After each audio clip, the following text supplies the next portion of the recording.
Solomon Islands' position on the aforementioned issues are premised on principles that we have consistently upheld.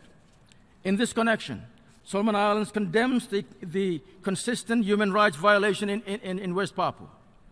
Our sustainable development goals that promote the notion of no one left behind is synonymous to empty promises unless we in the United Nations take active steps to address the plight of the peoples of West Papua. Indeed, we have left them behind some 50 years ago when we as a family of nations noted their plight without much to add.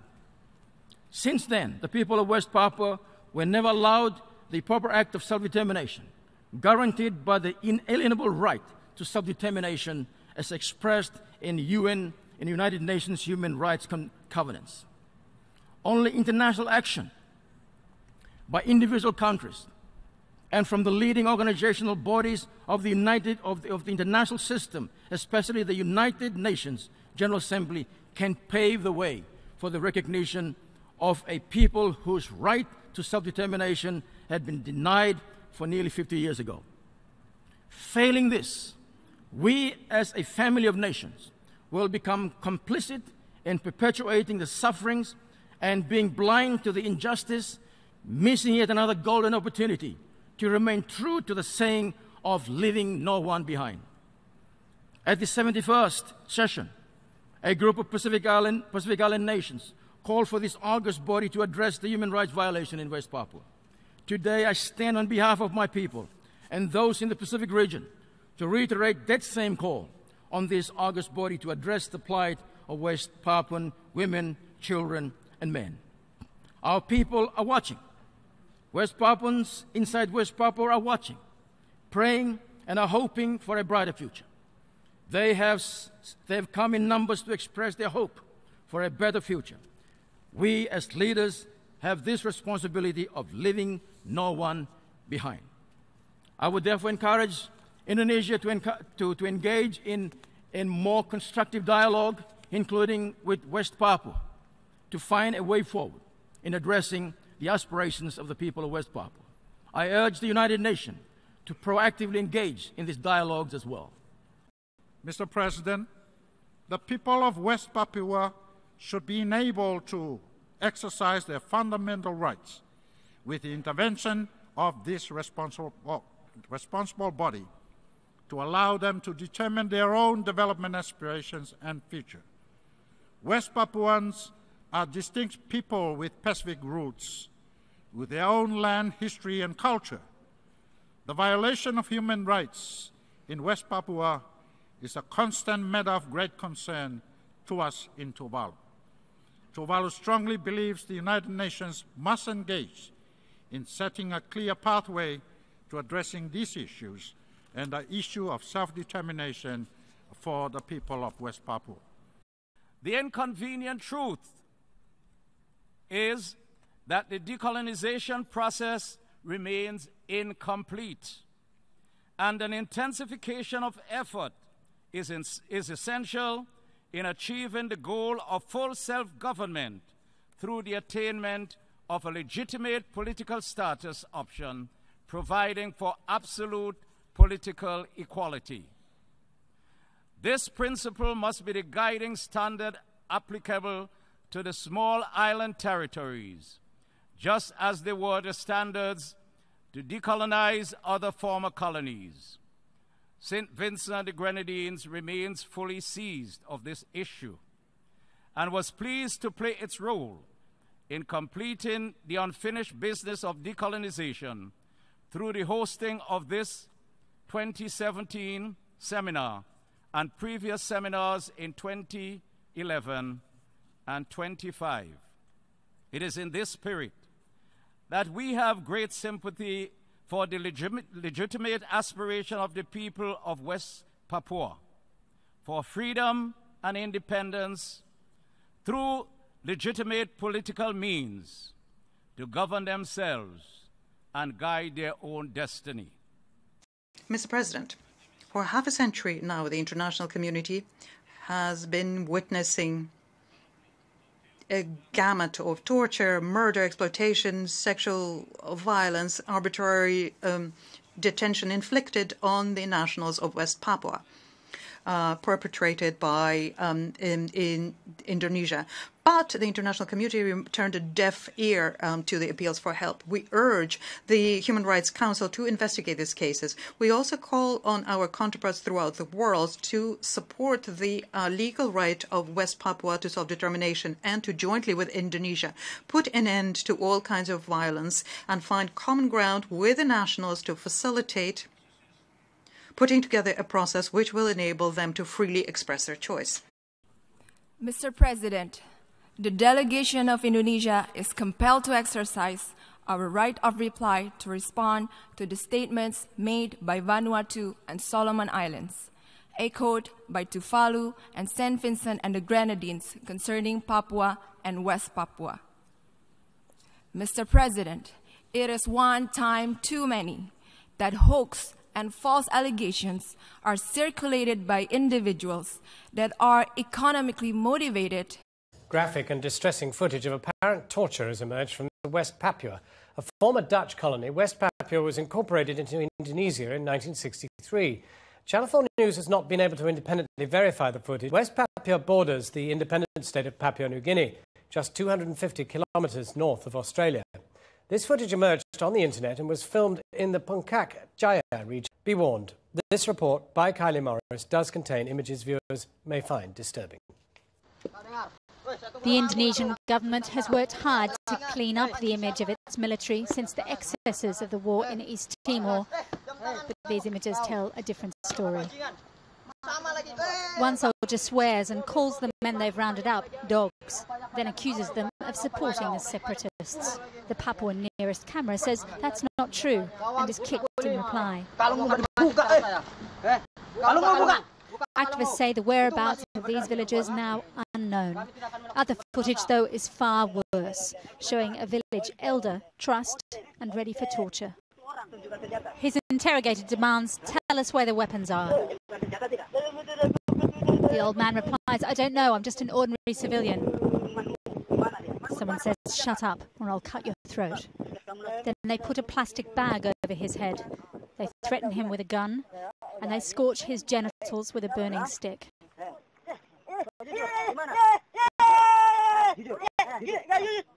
The recording continues for 10 brutal minutes. It shows not only the old man's abuse, but also that of a younger man. He's interrogated at knife point, again over the whereabouts of a stash of weapons. He says he doesn't know where they are either. A local NGO says the pair are farmers arrested at the end of May. They've not been seen since. The evidence of scorched villages and continuing brutality is an embarrassment for Washington and Jakarta.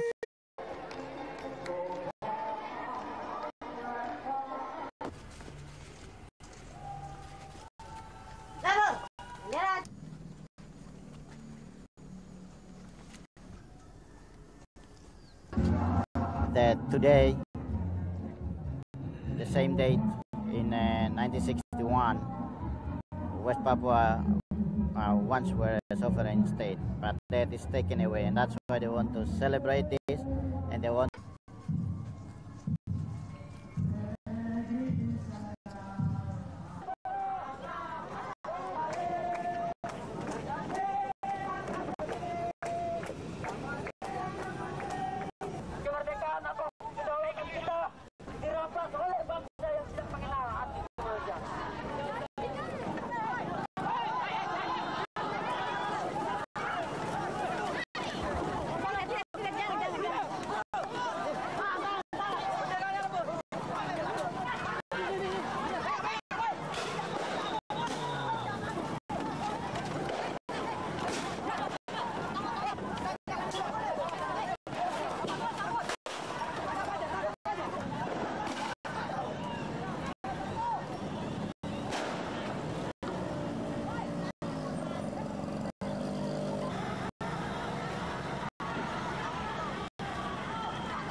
Last week, 6 people were killed in the Indonesian province of West Papua after separatists declared independence from Indonesia at a People's Congress.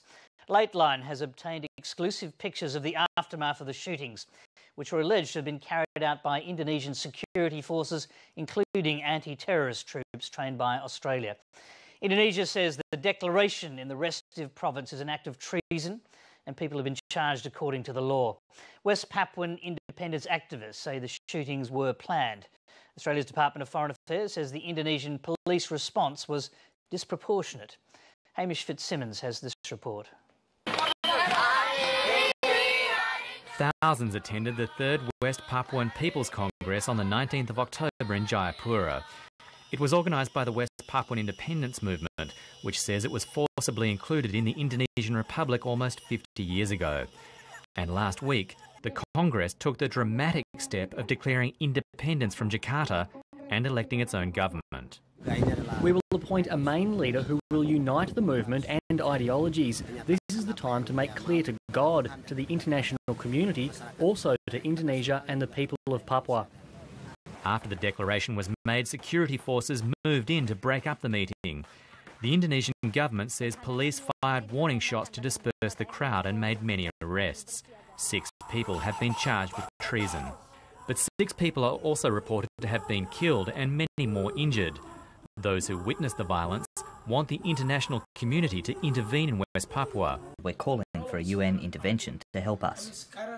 John Baransano is a Protestant minister in Jayapura who was at the People's Congress. He says he saw people being shot and beaten and others herded into trucks. Anglican minister Peter Woods lived in Indonesia for many years. He was in Jayapura during the Congress and filmed interviews with many of the independence movement's leaders. He says the security forces waited until independence was declared at the meeting. The Army, the Special Police, the Brimob, the Densus 88, which had been along the road for the last 3 days in various barracks and positioning areas, they all moved in and started firing. The Indonesian government says there were deaths, but not at the site of the Congress, and the victims' wounds were not gunshot wounds, but from a sharp weapon. This vision has been supplied by West Papuan independence activists and can't be independently verified. It appears to show many bullet holes. Reverend Woods believes the violence on the 19th was premeditated.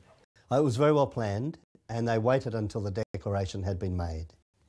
The justification for that was that, well, we've heard variously, a coup d'etat was being planned, or a state within the state of Indonesia was being declared. Among the troops were soldiers from the Densus 88 unit, Indonesia's elite anti-terror squad, which is funded and trained by Australia and the United States.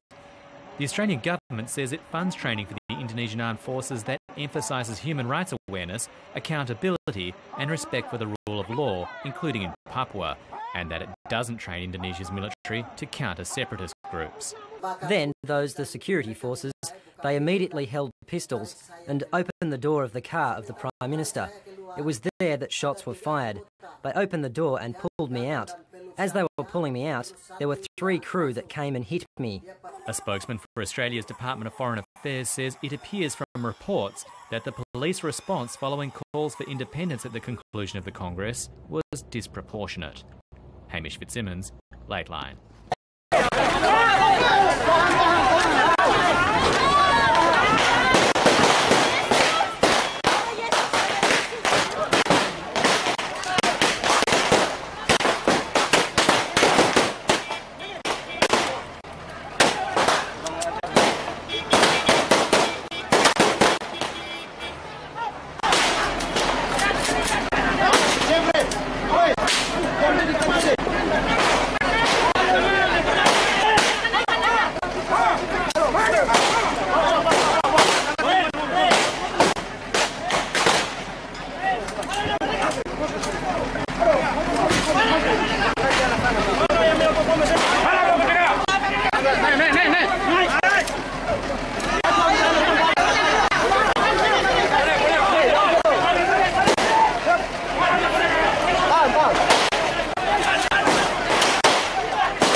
Lepas lari.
Turun cepat, turun.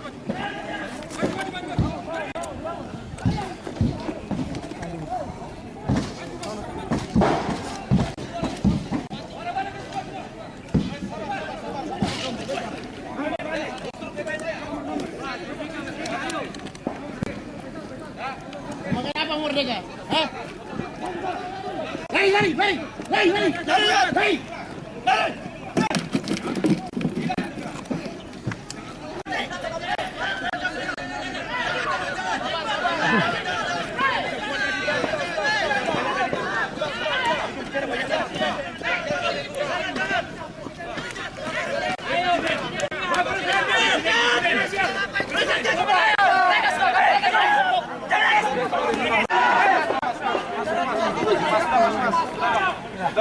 Udah.